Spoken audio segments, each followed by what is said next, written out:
So happy after so many weeks of trying to get our schedules aligned that you're here with us. You are my very first guest on Soul Stories. And this is a space that I want foot care nurses to share their experience just with coming into the field, what to expect for other people, just a safe space and just to share their experiences and so forth. Now, you are in the UK and I am in Canada, but I wanted to pay a little bit of a homage, I guess, to the UK. So I have a UK backdrop. Yes, so UK in the house. Yeah. So in the UK, they don't really have foot care nurses. They more have foot health practitioners. So can you tell me a little bit more about that? What does a foot health practitioner do? Okay, so a foot health practitioner. So in the UK, there's podiatrists and then there's foot health practitioners. So we can do the basics of what podiatrists can do. So simple toenail cutting or reduction of thick nails. We can remove corns and, debride calluses.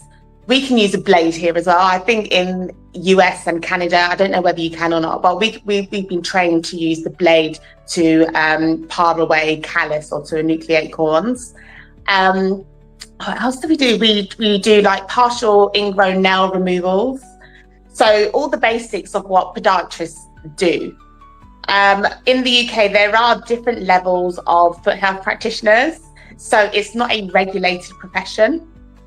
So anybody can really call them, anybody can call themselves a foot health practitioner. So this is where, it can get a little bit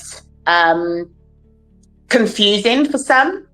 Some people don't realise that anybody can call themselves a foot health practitioner. And it kind of depends on where you've trained and the quality of training that you've received from that establishment.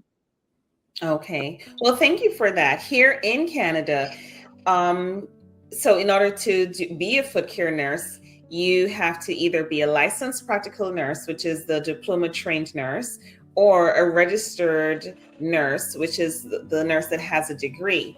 So you first do your nursing training and then you go back to school and you do the foot care certificate. And there's two levels. There's the basic foot care certificate and then there's the advanced level. With the advanced level, you can help persons who have diabetes, whereas with the basic foot care, you wouldn't be able to touch anyone who has diabetes.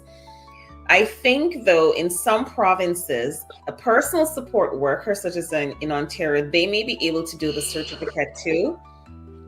But I haven't done the research to see over Canada, in Canada, which provinces allow that. I've spoken about the levels and how someone in the UK and in Canada can become a foot health practitioner or a foot care nurse.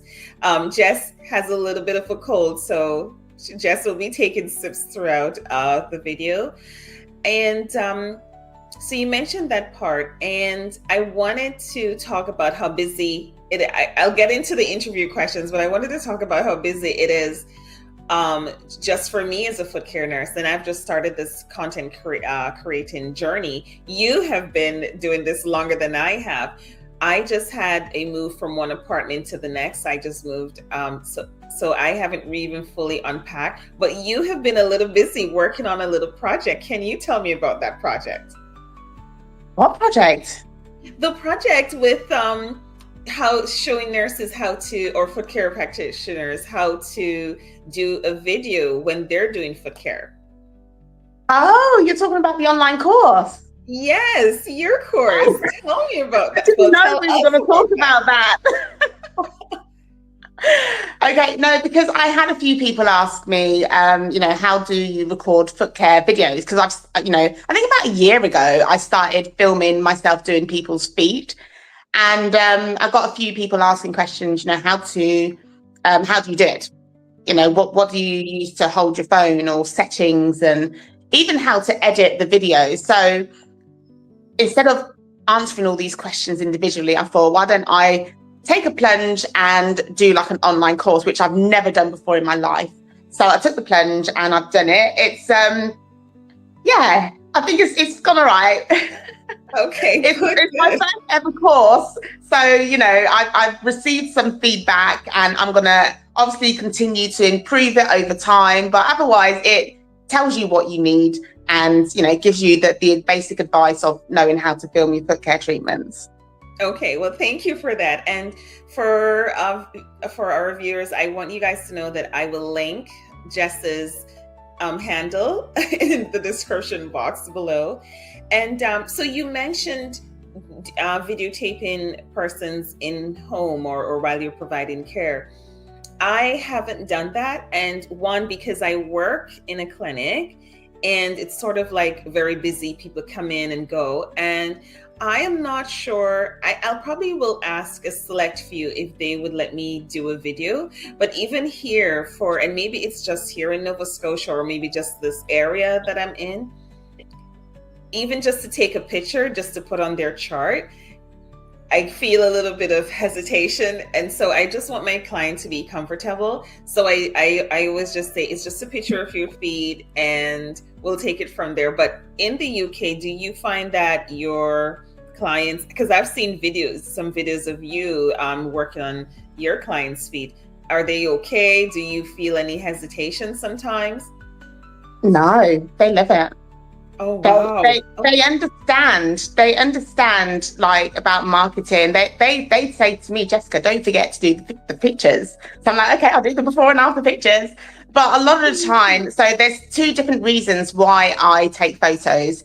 It's to monitor progress or deterioration, and also for marketing. And so I'm very, very transparent with the people that I see. They know that I have a YouTube channel. They know that I do content. And a lot of them like to be famous. Okay. So I think the key is just explaining what you're doing and making sure that they understand why you're doing it. They know that I know that I put it in my consent forms, like just explaining that I may ask to take photos, and this is for their clinical records so that we can monitor anything. And once I do that, then I say sometimes, is it okay if I film this treatment? And when they come to my studio, because I don't just do home visits, when they come to my studio, they see everything here already. And I ask everybody, is it okay if I can film your feet today? Explain. And a lot of them are like, yeah, as long as nobody knows who I am. I'm like, they won't. And they're pretty happy. Okay. Well, thank you for that. I may actually try that because we do have the photo consent in our intake form in the clinic. And also for my private clients, I also say the same thing too. And then for a lot of my clients that I've had before starting this content creation journey, I don't even take pictures. They're not, maybe I should, but they're not really high risk clients. So I don't do that. But it definitely is something that I will steal from you. So we've talked about how to become a foot care nurse here in Canada and the foot health practitioner. How long is the course in the UK? Okay, so this is where it gets a little bit confusing, because earlier I mentioned about, that there are different establishments where you can train to become a foot health practitioner. Usually it is, they're giving you about 12 months to complete the diploma. Okay. Depending on where you've trained. And it's a level 4 diploma. And you do the theory part for the 12 months. You have up to 12 months to do the theory. And then you have minimum is 2 weeks. That's what it should be, of practical training, where you actually go to the establishment and you basically see people back to back. I can only speak for where I trained, but that's how it was where I trained. Okay. Well, thank you for that. And I trained in Ontario, and I live in Nova Scotia, but I went back to Ontario and I did my course. And so I've been a foot care nurse for about 3 years now. So when I did my course, part of it was a blended program. So it was partly online, and I went back and I did a couple days session, and then I got the certificate. But the nurse that works in the clinic that I work at, one of them, she recently completed her training. She was able to do it fully online and then work with the more senior foot care nurse in the clinic for maybe about the 2-week period. So I probably think I'll do a video on how to become a foot care nurse, because then obviously it probably will vary across provinces, and which, as you mentioned for yourself, which institution you choose to do the training at. So how did you come into this field? How did you decide to teach? How did I become a foot health practitioner? Yeah. Okay, so I didn't plan it really. So my background has near enough always been in health. So from my early 20s, I worked in a doctor's surgery. I started off as a receptionist, actually. Okay. And the doctors and the practice manager, they believed in me, and they were like, they were looking to employ somebody to do some clinical work, like phlebotomy, blood pressures and ECGs specifically. But what they do, they always look to see who there is within the practice first, and they agreed to train me up from scratch. So they trained me up from scratch to become a healthcare assistant, and I had my own little clinic room. I would see my own patients, and I would do phlebotomy, ECGs and blood pressure, and that was it. I did that for about a year or so. And it was then that I realized that I knew practically what to do, but I needed more theory. So I ended up asking my practice manager whether they would support me in studying. So they were happy to do that. So I studied, and I got my diploma in health in it's just a very, very basic level 3. And then I moved to a different practice because different things were happening in that practice at the time.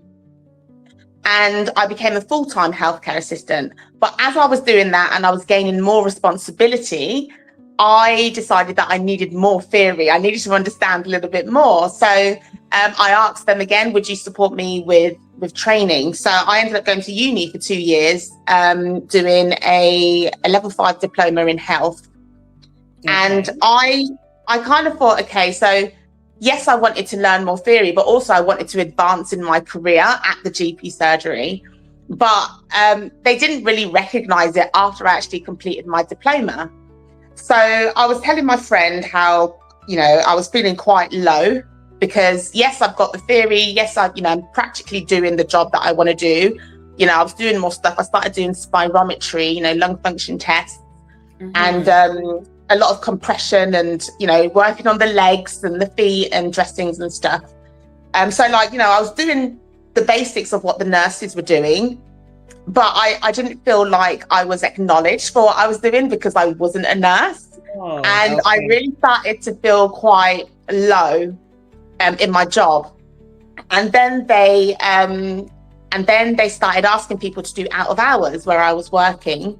So I ended up doing out of hours, but this was as a locum. I did that for a couple of years, and that was my first taste of being kind of self-employed, So yes. I was, do you know what I mean? Because I was like, yes, okay, so I'm earning double. I'm earning double from what I was earning at the GP surgery, and I was kind of working on my own terms. I could choose when I was, working. So I thought, this is good. Anyway, I spoke to a friend of mine because I was still quite low about my job. I didn't feel like I was acknowledged, and she was a foot health practitioner, and she said, "Oh, Jess, I think you'll be good at this." So I was like, okay. And the next day I booked onto the course, and I didn't even question it. I just booked onto it. I thought, I knew that she was self-employed. I didn't fully understand what a foot health practitioner was, but it was in health. And I knew that I loved the one-to-one interaction. I love people. I love health. So I thought, well, why not? Let's just go for it. And it was the best thing that I ever did, honestly. I've not looked back. I've left the GP surgery a long time ago. I did continue with the locuming for a little bit, because during the time when I was studying the Foot Health Diploma, I became pregnant with my first daughter. So, and then I became pregnant again, like 10 months later. So it kind of, it happened at the right time. So I was able to work for myself and raise my kids at the same time. So it just worked perfectly for me. And I was doing a job that I liked, you know, working in health. So that's how I became a foot health practitioner. Well, thank you for that. Following your journey, because when I saw Not a Pod, I was like, well, what's this? And so for everyone out there, the name of Jess's channel is Not a Pod. And one of the things you spoke about in one of your older videos was how you just loved how you were able to still be a mom and still have your career. And I absolutely love that. And I think for a lot of foot care nurses here in Canada, we love that flexibility. Yeah. I was just saying to a colleague of mine who recently left one of the departments that I work at, I love being able to work in the hospital. I work in the hospital part-time, and then I come to the clinic and I have it's still caring, it's still nursing, but just in another setting. And so for me, I think I'm still able to have that enthusiasm in nursing and not feel burnt out, because I do the clinic like once a week and I go to the hospital like 3 days a week. So there's that balance there, and I look forward to just doing feet, knowing that I'm seeing my regular clients, versus the hospital where it's go, go, go. It's a different kind of energy, different kind of busy. So yeah, I definitely can relate to having the flexibility in your schedule. And I did foot care alone for about a year. It was very, very busy. I will tell you that, because at the same time, I was in the midst of growing my clientele. So I had to do the marketing. I had to do all of that on my own. And then you move from that, and now you have your own studio. So guys, you can Jess's channel where she talks about having her own studio and getting that space. And so for you, what challenges do you find? Are there any challenges you find as a foot health practitioner in the UK? In terms of clinically, or just in the business? Any challenge at all? Okay, I do think there is probably the biggest challenge, and I see it because I'm part of the Foot Care Nurses group on Facebook as well, and I do see a lot, like in terms of pricing. I think that's probably the biggest challenge, and pricing well. I think a lot of people sell themselves short because, excuse me, because a lot of people charge one price. You feel that you have to charge around the same or just a little bit more. So I do think that's a bit of a challenge here. A lot of people struggle with increasing their pricing or just pricing correctly, I think. If I can say that. And I think it's similar here too. When I started out, I think at $65, and I thought that was the going rate. And then I was new, so I didn't have enough experience. And these were a few of the thoughts that came to mind. But I remember meeting someone who told, and I'll probably do a video on this, who told me, don't sell yourself short, because when you want to increase your prices, then it's going to be a bit of a hassle. And I do find that too, because I charge $75 per person, but is that what you charge now? Pardon? You charge £75 now? No, not pounds. Sorry, $75. So it would be about £35. To the equivalent. And there are some persons out there who are charging $65. And then you will meet clients who will say, but why are they charging this amount? You're charging this amount. And then you have to explain, but it's the service. And yes, but you're doing the same thing. You have the same training.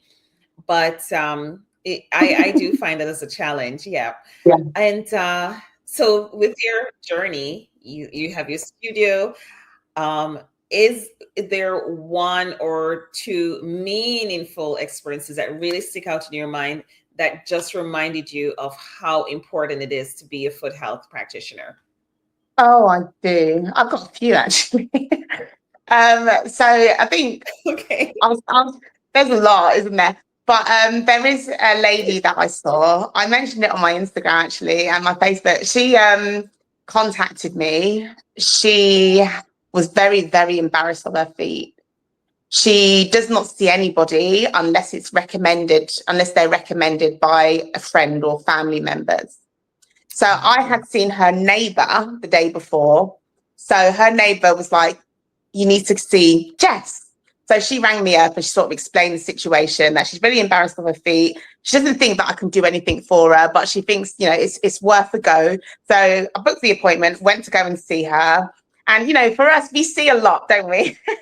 Yes, we And do. I just thought, I was like, okay. But it took her a while to take her shoes off. And I'm looking at my clock thinking, I've got to get on to my next one. But anyway, we eventually got her shoes off and she was so apologetic. Her feet, in my opinion, they weren't that bad, but she was a diabetic and her nails were quite long. They did need to be maintained. There was, quite a bit of calluses around her feet and everything. And so I got on with her feet and she told me that her GP surgery, her doctor's surgery said, if she didn't come in for a diabetic review, she will get chucked off the list and have to leave the practice. Wow. You see, because they've been trying to get her in for so long that she just weren't turning up to her appointments. And she said the reason why was because she just didn't want anybody to see her feet. And she knew that they would want to check her feet. So anyway, I sorted her feet out and I said to her, I'll tell you what I'm going to do for you. I'm going to ring up your doctors if you're happy for me to. And I'll just explain the situation of what's happened so that they don't chuck you off the list. Yes. And so I emailed the doctor when I got home, explained everything. Anyway, the next day, the doctors phoned her, got her in. She saw the diabetic nurse. She had her diabetic checks. And she was so happy. She was so, so happy. The doctors explained to her that I'd contacted them. And I think it was just good to have, just to be able to do that for somebody, Yes, for sure. Yeah. And I thought, especially, sorry, go ahead. no, I thought because she was a diabetic and because she was so resistant to going to see the doctor, I thought, well, I need to kind of hold her hand a little bit, and sort of walk with her to actually get, it's a crucial health check done. So yeah, it was very, very good. Yeah. Yeah. Well, thank you for sharing that. That just highlights a lot of, a few things come to mind because we think of access in healthcare and there's barriers in healthcare, whether it's financial barriers here. I don't know in the UK, but for here, when you have it's hard to get in to be on that list of family, to get a family doctor or a GP, as you guys say in the UK. And so you don't want to be chucked off that list because then it means a decline in your healthcare because you're not getting the healthcare that you need. Right? Yeah. Wow. So thanks for sharing that. And so for anyone, whether it's a foot care nurse or foot health practitioner, do you have any advice for someone who's starting out, or maybe just any advice for someone like me who's a little bit more experienced? Oh dear. I think because when you're doing it as a self-employed person, it can get pretty lonely, right? So I think one of the main things is to try and build relationships as much as you can. You don't need loads of people. One or two is fine, but it is nice to bounce things off of people. Like if you're having a really rubbish day, your husband or your wife doesn't want to hear it really in terms of like the feet and stuff, the problems that you've encountered. But someone like me or you, we want to hear everything. We want to know everything about feet. Yes. So I think it's good to get, a couple of practitioners that you can really offload to or have a laugh with or meet up together.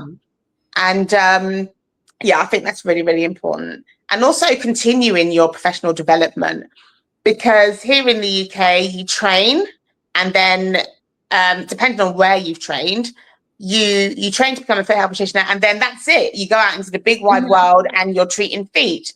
I get a lot of people email me asking about CPD, like, what, how did you find out about this, and how did you find out about these places to train, or I'm struggling in this area, how can I improve, type of thing. And I think it's really important to sort of know different places where you can continue your professional development. I think if you want to train to become a foot health practitioner, it's good to train with somebody who continues that professional development after you qualify as well. Because it's difficult, isn't it, trying to find where to train, where to continue your development. A lot of people go onto Facebook to continue it. Yes, or watch your videos. I've watched a couple of your videos too, like with thickened toenails, like how do you treat, and just to see your technique. And then so yes, there's YouTube University that people go to. But yes, it is important. And I think from my side of things, being a nurse here in Canada, it's important for us, and it's recommended by the College of Nurses that in terms of being competent, that you continue that education part of it. And I can definitely attest to feeling lonely or isolated, because and that's one of the reasons I started my channel. When I started, I couldn't get a mentor. I wasn't too sure if I was doing the right thing. And, you're just starting out and you're just trying to find your way. So I'm hoping that with my channel and yours, that people can see that, hey, you can start, and there's a little bit of support here and there. And now that I've always worked with the clinic, but the more senior nurse, her name is Michelle. She is really, really good. She's a really good resource for me to go to.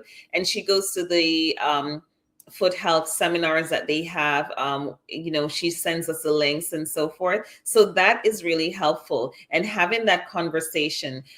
There's a product here called Onifix. It's for ingrown nails.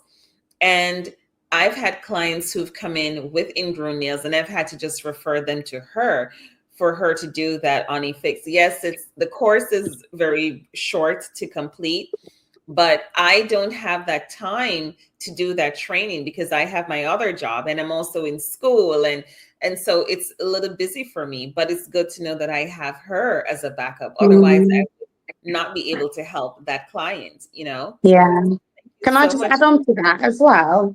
Sure. So in terms of referring people on to another practitioner, podiatrists are really important for foot health practitioners.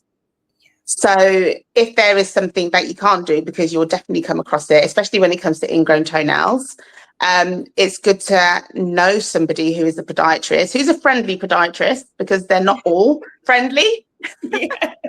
Some of them are really, really nice. I think that will be a wake-up call, actually, like the sort of relationship between podiatrists and foot health practitioners. But there are a lot of good ones out there who are very friendly. I think it's really important to get to know them, so that so that you can refer people onto. Yes, for sure. Yes. Yeah. And I think that's important. There are very few here in Halifax. Maybe there's more, I don't know, but there's one in particular that when someone calls me and says, I have an ingrown toenail, how can you help? And when it's hard. Well, one, it's hard to assess over the phone, but sometimes based on what they're explaining, I tell them, this sounds like something that I can't help with, because as nurses, we can't go below the skin. And if it's a nail removal, that's definitely a podiatrist. So I've only been able to refer clients to, or potential clients to, one podiatrist. And it's just feels so limiting, because I wish I had like 5 names, just 5 names, just to say, you can choose ABC, but just one person. And I have actually spoken to that one person, because I had to refer a client there, and she had to get in, and they actually called me and had a conversation with me. And I just explained what the situation was. And it definitely helps, as whether you're a foot care nurse or whether you're a foot health practitioner, to bridge that gap to explain that this is what I think based on my experience. This is what I'm thinking may be Yeah. happening. And this is how this patient or client may need help. So that definitely helps. And as you mentioned, friendly, this is a great segue to my last question. What skills do you think would be beneficial for a foot health practitioner or foot care nurse, whether it's one skill in particular or just a couple of skills? What would definitely help? Well, like the main skill. Yes. So, like for podiatrists, you think they should be friendly, and for us, what do you think would be good Um, for our clients? the one skill. Oh dear. Or a couple of I think, skills. yeah, I was going to say that because like I don't always think about just the foot care treatment. I do think like it's, you know, when you see somebody, it's like you want to have like a holistic approach. And I feel like Yeah. communication is quite big, Hmm. and following up people that you're treating. Because yeah, you can treat feet, which is fine, but then once they've left the door, you know, I feel like it's good to follow up people that you're seeing, especially if you've got concerns over them. Yes. What else is there? I can't think of anything else at the moment. Okay. Yeah. Well, thank you for that. And communication definitely is important. I think that's the struggle I have or challenge I have here in Canada because I'm a foot care nurse. There is what's called a therapeutic relationship. So I Mhm. do call a few clients and just say, hey, I'm checking in because I don't want someone to feel that I am selling them. I'm calling them to Yeah. say, "Come book a foot care appointment now." It's more Yeah. like a check-in. So I usually start out that conversation and say, hi, it's just a check-in. You don't have to book. This is what my thought was. I thought of you. There's one client in particular, we text every now and again, and I'm like, hey, it's a great day for you to go walking because she loves to go walking. And Yeah. especially now with summer, it's great to just go for that morning walk. And as you mentioned, the holistic approach, I tell clients when they come into my clinic that I use tea tree oil. And as much as I'm in medicine and I'm a nurse, I love to look at the holistic picture, and that's my approach. So I will use tea tree oil, which I don't think a doctor is going to prescribe tea tree oil. You know what I mean? But it's good to have those products, pardon me, those organic products. And one of the things that I started a kind of like a line of products. So one of them is Mhm. my cuticle oil treatment, and tea tree oil is in it. And I say to my clients, this is Nova Scotian made. It's locally made, it's organic ingredients, and just having that conversation and that, communication. And you do want to keep your clients happy, as you said. Yeah. You want friendly podiatrists, so we want friendly foot health practitioners and foot Yeah. care nurses. Can I add something as well? When it comes Sure. to communication, is Mhm. reviews. So I'll get onto reviews in a second, but like when I see somebody, I'm not saying that people should do what I do, but this is what I do. So when I see somebody, it's a little bit extra work for me, but I feel that it works. So I always send them an email with just a summary of what we've discussed and what I have advised them to do, because that covers me as well. Mhm. But I have templates, so I literally just click a button and it's all written for me type of thing. But I Yes. always send them across that. And within that email, I always have a link which takes them to my business page to Okay. collect as many reviews as possible, because I don't advertise now. I don't need to advertise because the people who have left me reviews have done the work for me. I tell you Okay. what, this week I had somebody come and see me and I asked them, how did you find me? And they said through Chat GPT. I was like, Oh, what? I've had that too. I was like, what? Yes. You know, a lot of the time it's through Google because they're searched on Google, and I come up for whatever Yeah. reason. Google loves me right now, and I come up at the top. So a lot of people find me through Google, but this person found me through Chat GPT. I was like, wow, Wow. I've made it. Yes. Oh my gosh, that's amazing. Well, Oh, I dear. want to just thank you so much. Do you have like 2 more minutes? Yes, of course. Okay, so you went to Germany. I Can you did. talk a little bit about that?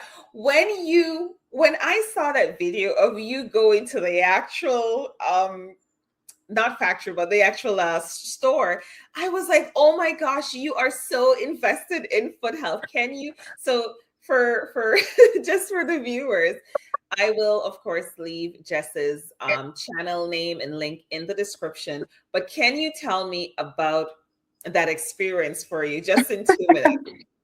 Yeah, I can. Really quickly. Right. Yeah. So honestly, it wasn't planned to happen that way. It just did. So at the time, another practitioner and myself, we were talking, and I said, we need to go on a business trip. Wouldn't it be great to go on a business trip somewhere, like abroad?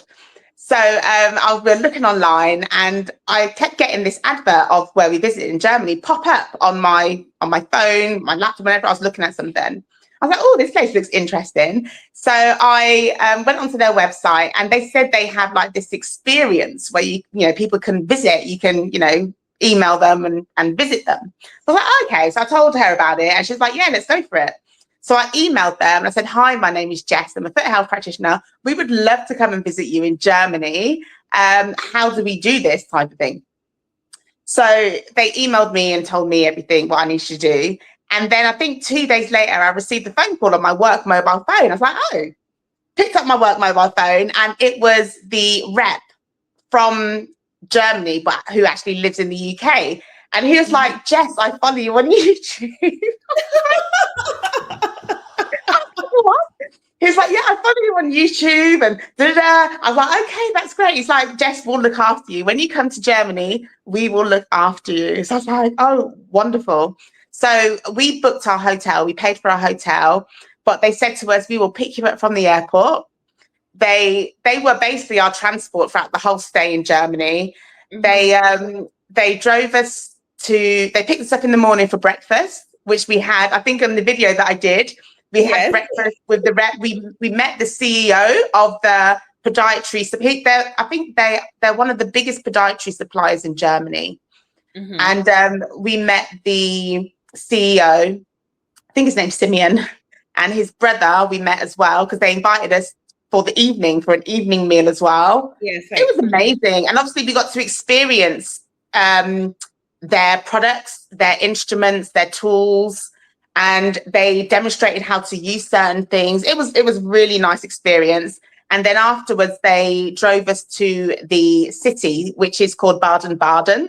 It's like a boutique city, so you won't see like a fast food restaurant. You won't see McDonald's or anything. It was literally coffee shops, but it was such a nice experience. Such a nice experience.